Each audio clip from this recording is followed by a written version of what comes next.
Hi, if you haven't heard about Anchor, it's the easiest way to make a podcast. Let me explain. 1, it's free. 2, there's creation tools that allow you to record and edit your podcast right from your phone or computer. 3, Anchor will distribute your podcast for you, so you can be heard on Spotify, Apple Podcasts, and many more. 4, you can make money from your podcast with no minimum listenership. And 5, it's everything you need to make a podcast in one place. Download the free Anchor app or go to anchor.fm to get started. Enjoy!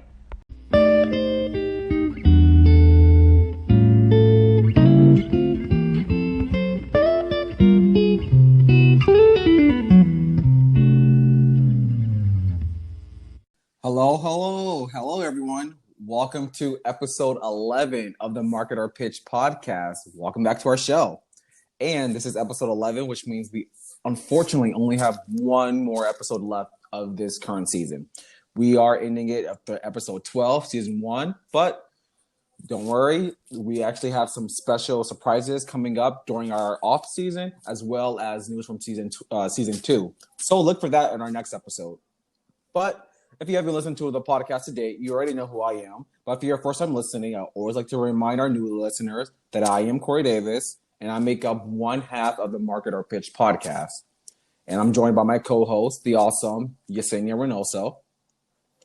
Hello, everyone. Welcome to episode 11. Corey, we're 11 volumes deep, one step closer towards our season finale. I could shed a tear at the moment. I can't believe we really have gone through 10 episodes, and now we're on our 11th one. Where's time have gone?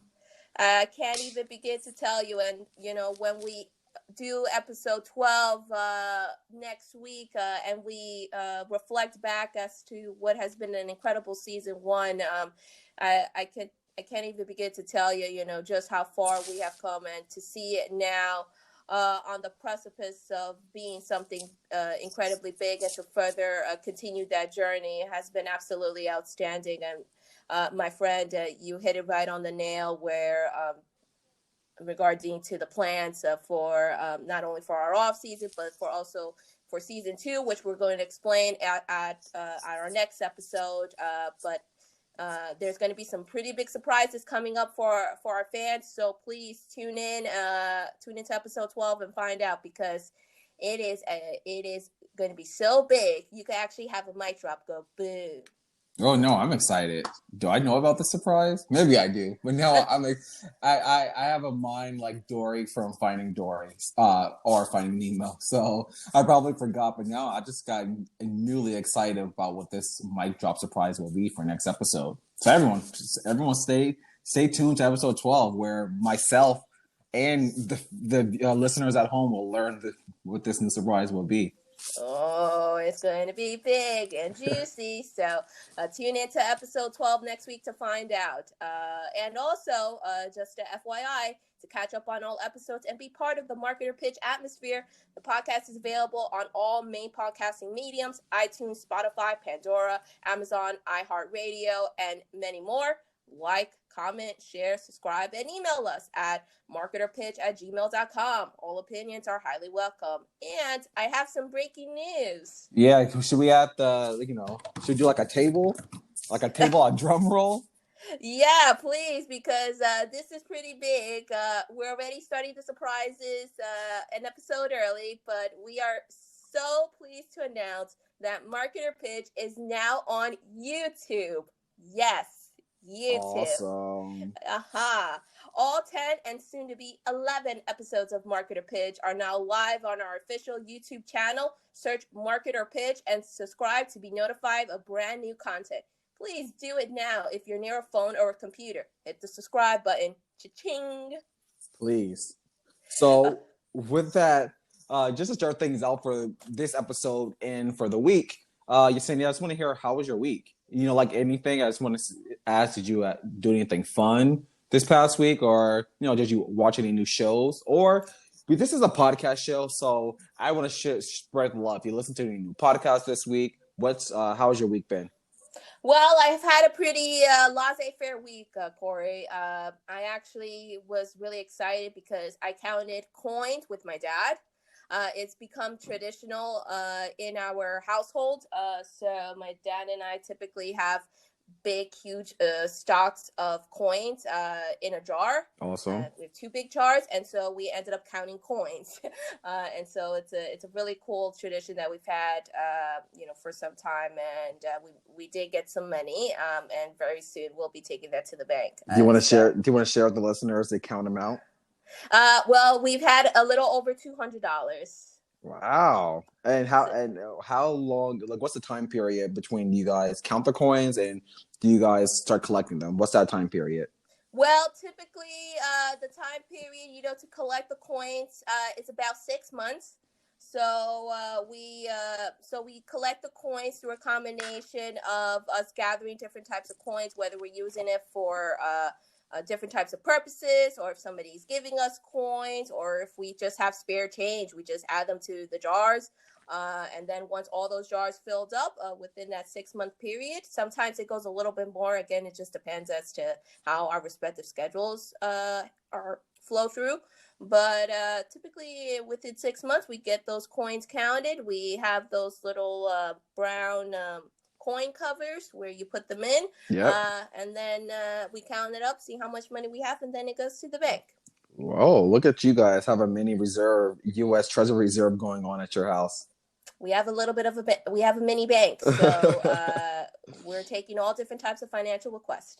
Cool.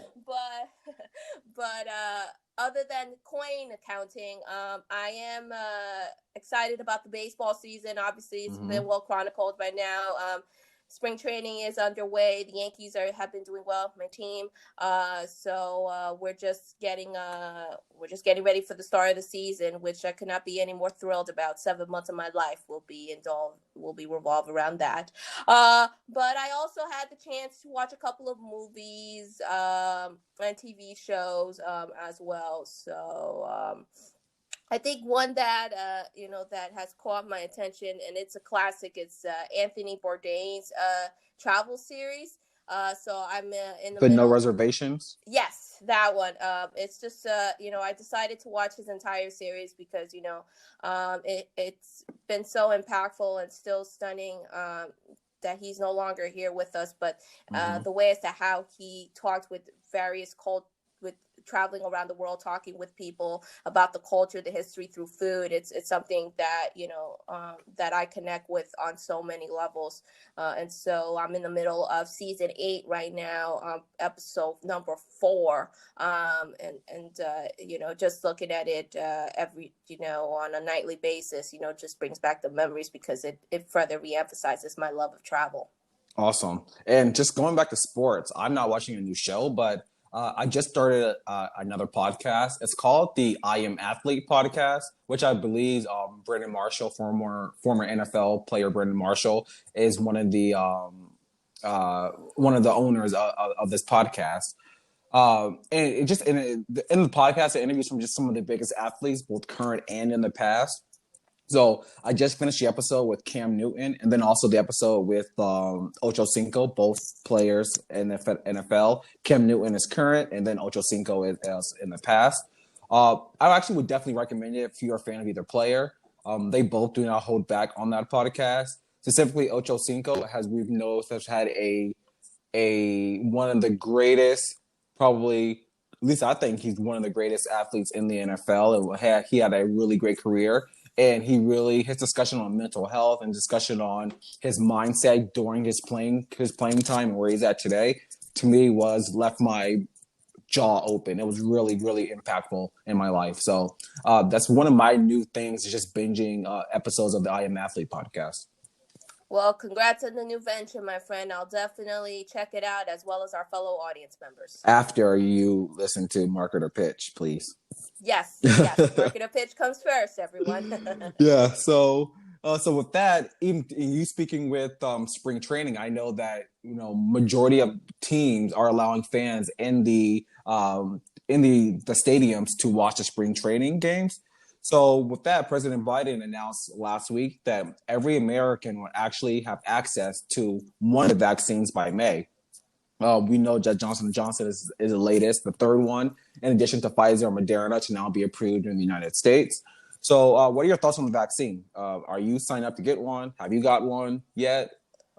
Well, Corey, I actually signed my parents up the other day for them to be on the wait list for them to get the vaccine, and I probably will be getting it as well. For me personally, I'll have to wait till it's available to the general public, whether it's in May, June, or July. But I'm going to get it. Yeah, they're I saying think May. They're saying definitely now it's saying May that we all should have access to it. Just everyday healthy Americans should have access to May. I mean, from personal preference, I really want that Johnson and Johnson vaccination because it's one shot. Same, That's it. same. I don't know ifs, ands, or buts. Just one shot. That's it. I'm done. But I'm very much looking forward to this. I think this is great news, much needed news for the country, actually, because we've all been itching to get some sort of normalcy back into our lives, even though there is no regular normal, quote unquote, anymore. But at least to get some glimpse of that is actually pretty hopeful. It's great to see people are taking it much more seriously, but obviously it's also concerning on many levels because the amount of misinformation that's being spread around due to the constant the back and forth in terms of negative messaging, that's pretty much putting a damper. Plus, with how the toxic environment is currently sowed right now, it has created a lot of doubt within not only within the general public, but also of the distributors of the vaccine and other brands who are closely tied with it, along with state, local, and federal levels. And Corey, I think you're going to talk about this a little bit more during your at chat segment. Am I right? Yes. Look for that coming up. But yeah, I definitely think consumer confidence is the key to getting the United States to join a lot of the other, almost the rest of the world in herd immunity and getting folks on board with excited to take the vaccine and realizing like, yes, there could be small side effects. My mother actually, she took the vaccine, her first dose of the Pfizer vaccine last week, and she had a slight allergic reaction to it. Not much, but a slight allergic reaction to the vaccine. And she already knows that when she gets her second dose, she probably more likely will have a reaction to it.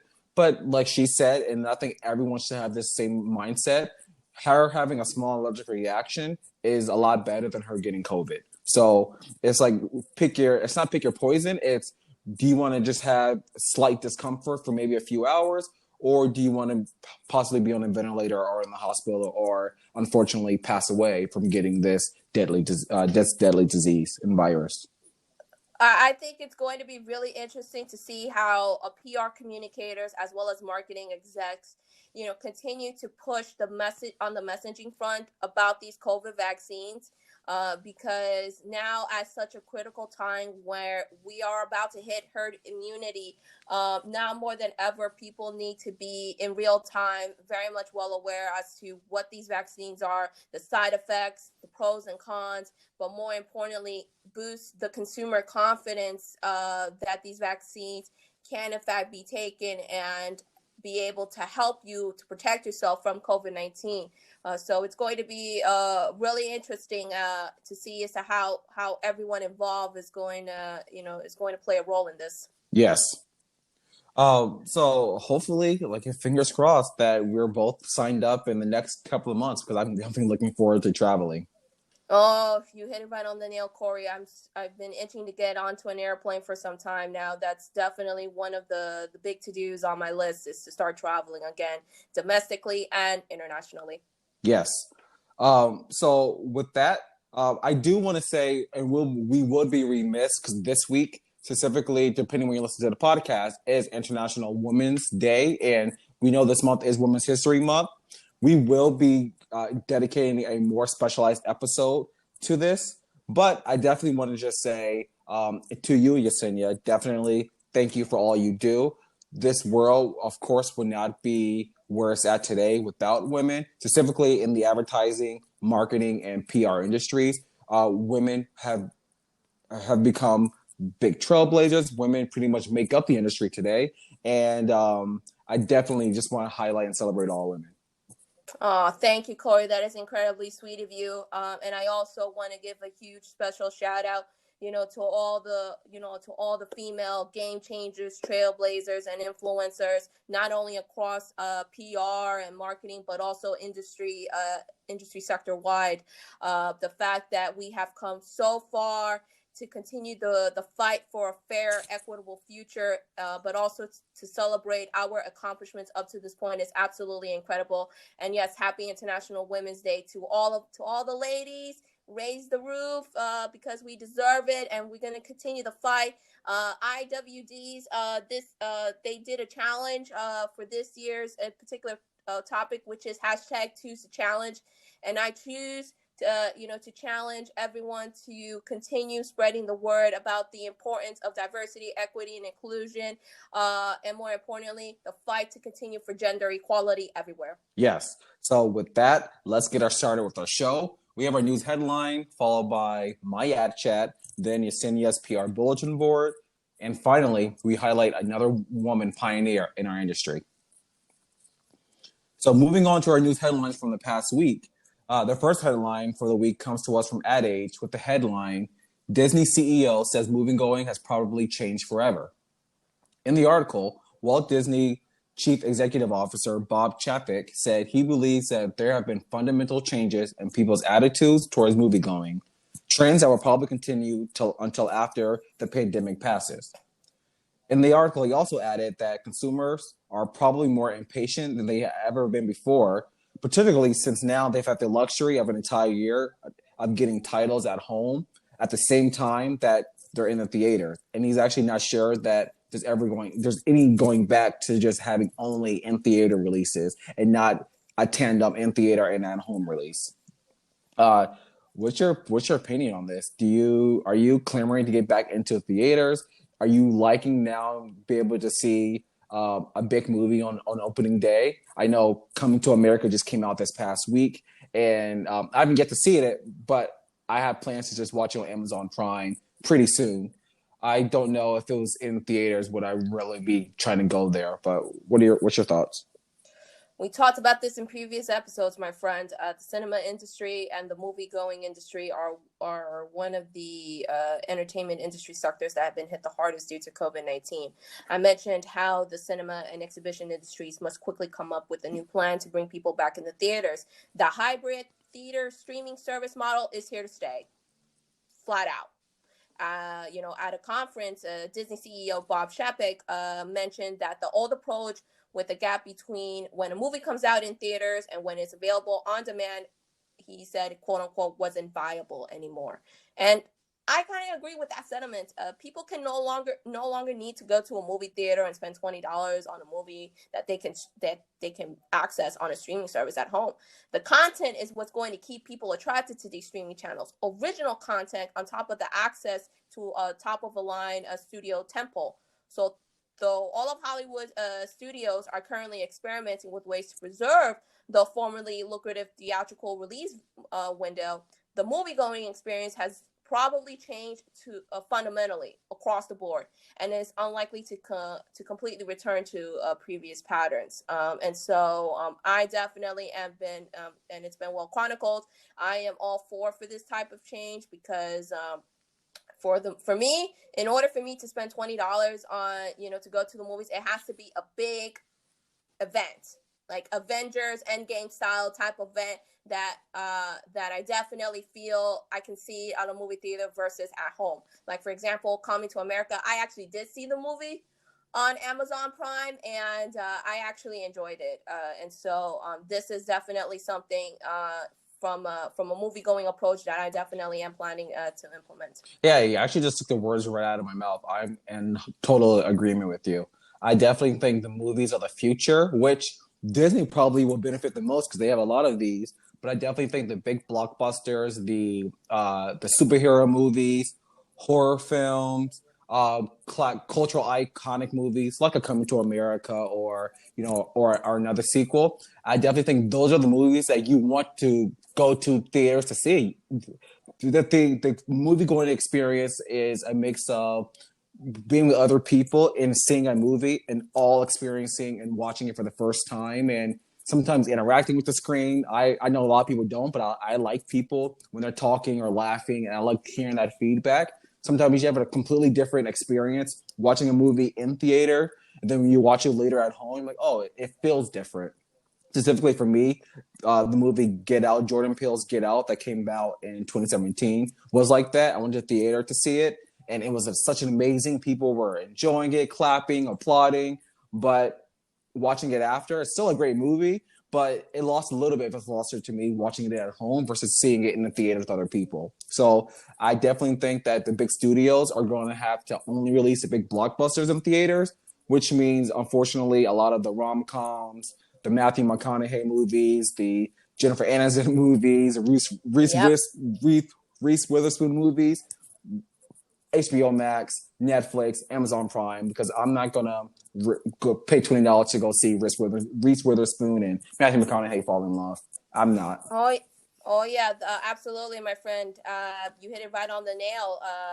The thing is that consumer appetites have been reshaped a full year due to the pandemic lockdown that has caused movie theaters to close. Though we have started seeing reports that movie theaters are opening up nationwide to at least somewhat of a 25% capacity.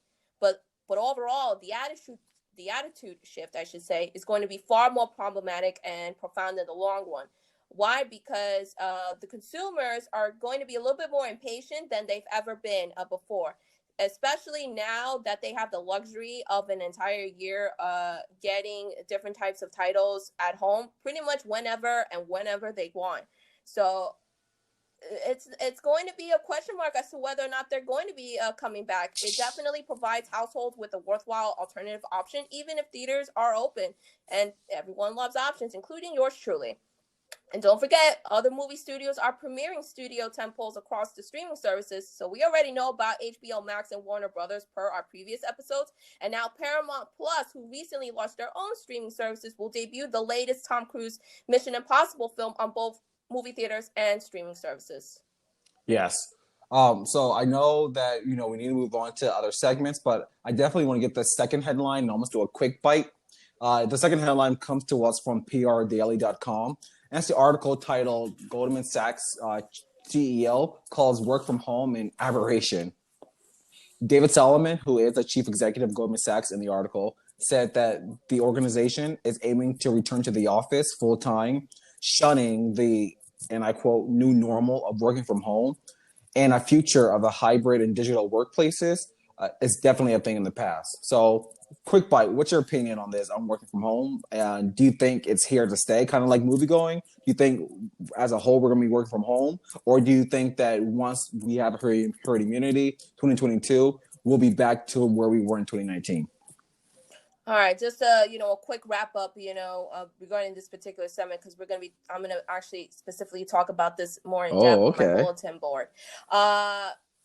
Obviously, there's going to be individuals or organizations that plain out do not agree with remote working. Everyone has their preferences, but as we head to this new normal, companies must be open-minded with these inevitable changes. Look, I understand working in office has its benefits from team collaboration, corporate culture, professional development, especially with apprenticeships and mentorships, among others.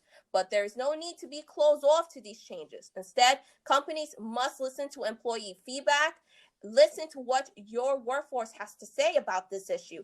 Don't assume that just because your own personal experience is the only valid way moving forward.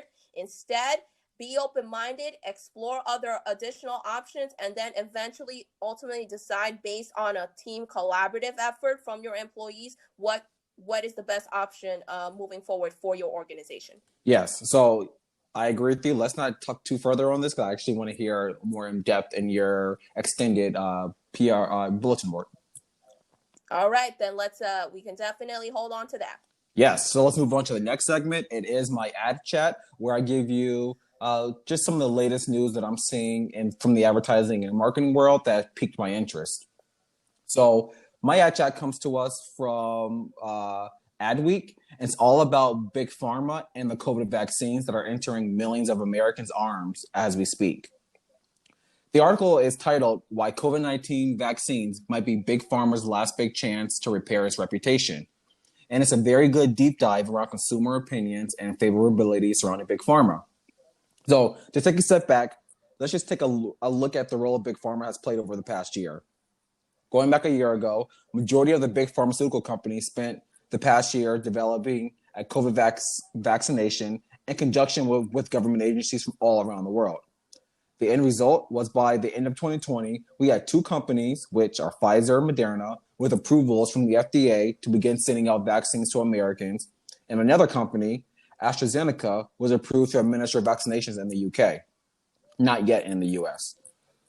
And as of March 2021, last week, less than a year after the coronavirus shut down the world, Johnson & Johnson, another big pharma company that we all know, and we talked about earlier, received approval to send out a single-shot vaccination to Americans.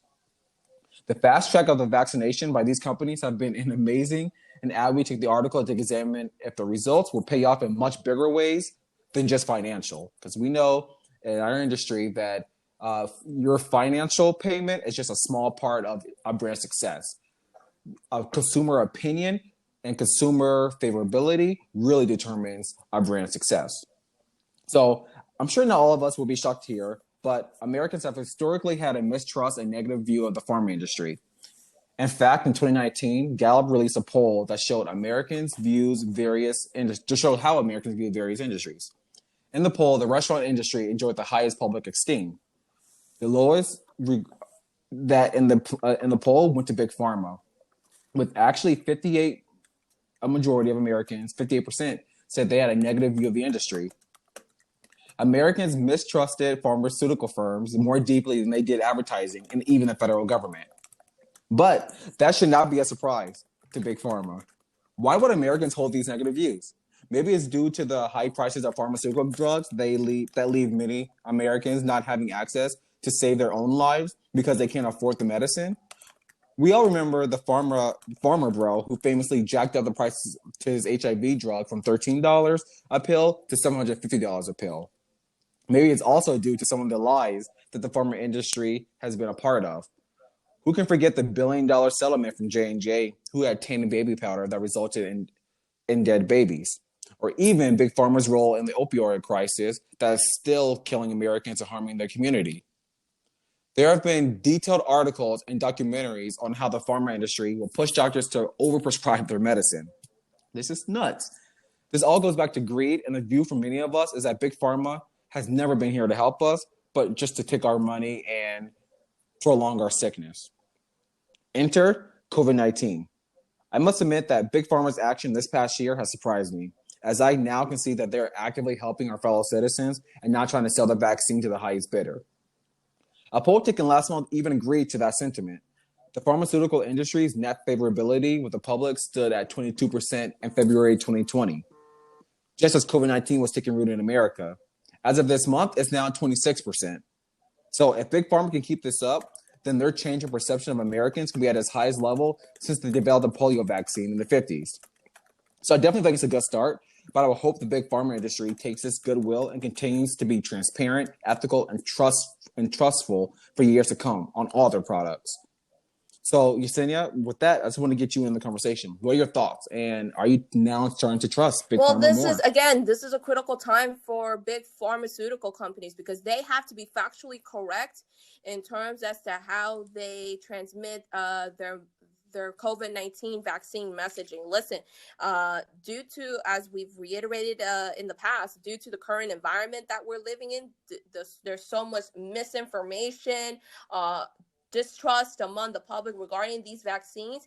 Basically, these pharmaceutical companies they're basically on thin ice, and they have a very, very tight rope walk that they have to do in order to ensure that that the general public will develop the confidence in order to be able to take these vaccines. Again, it's going to be really interesting to see, the strategy as to what Pfizer, Moderna, Johnson & Johnson, and everybody, who is working with these organizations on all various sectors to figure out to develop both a universal and targeted messaging that is straight up factual to the point where they got to consistently keep hitting on that message over and over and over again.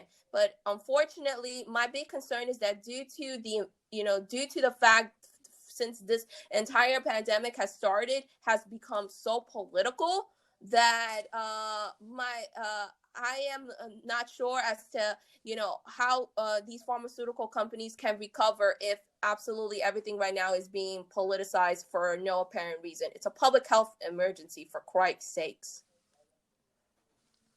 Yeah, I agree. And I definitely do think, like I said, it's a good way to for them to get back in our good graces. But I kind of just look at everything with a 10-foot pole because of the politicization of this virus, because of the issues surrounding it. I definitely think it's our goodwill can go quickly stage left if something happens, or if we find out news that these companies were doing something shady with the Trump administration, the previous administration, or another government agency from around the world. But I definitely think as of now, it's only up from here if they want it to be. Yep, and that's all we, again, it's up to these organizations to, again, be able to deliver the facts in real time, be empathetic to launch a crisis communications plan that talks about,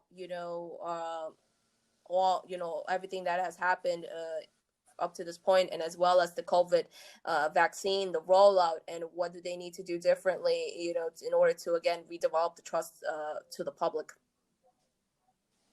Yes.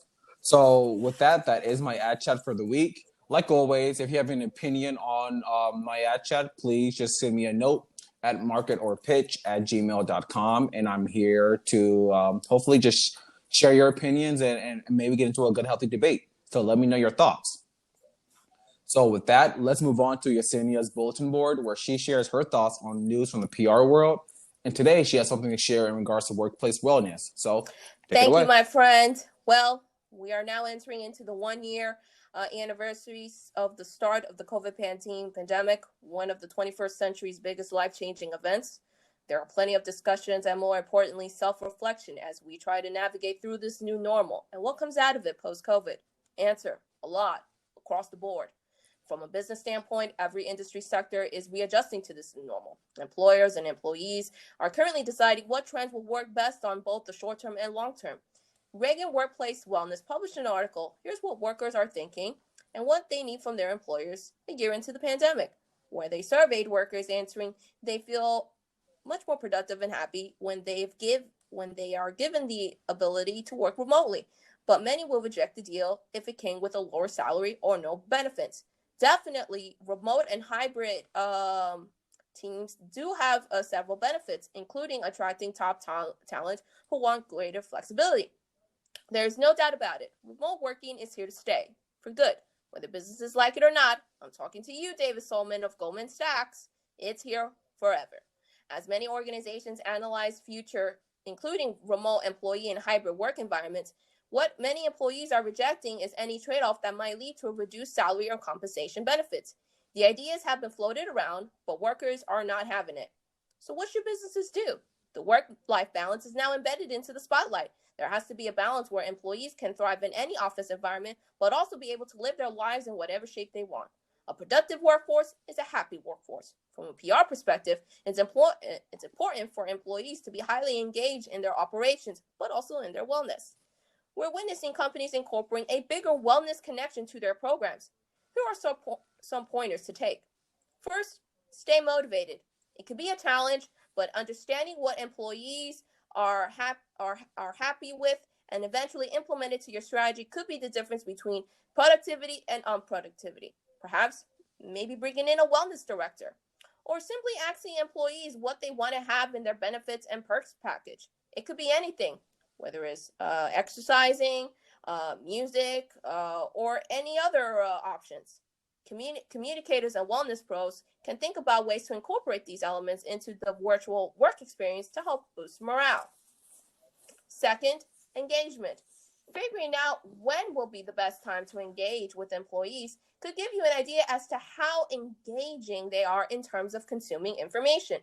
The biggest segment for employees to engage with them in terms of peak productivity is before lunch or the morning. For communicators, wellness pros are looking to lead activities or connect across the organization. Data is suggesting that earlier in the day will grab more attention, but it might also interfere with other important work duties. It's important for employers to eventually find a space and time where they can be able to engage with employees. 3. Perk up. Figure out what other perks you can give employees that will greatly benefit them, whether it's an office, hybrid, or work environments. It reveals how employees feel as well.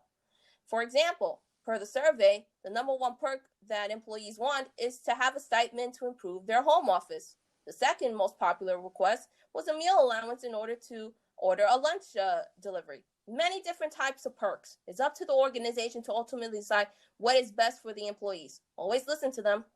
4. Training offerings. Employees are looking for trainings, but what kind of trainings are they looking for?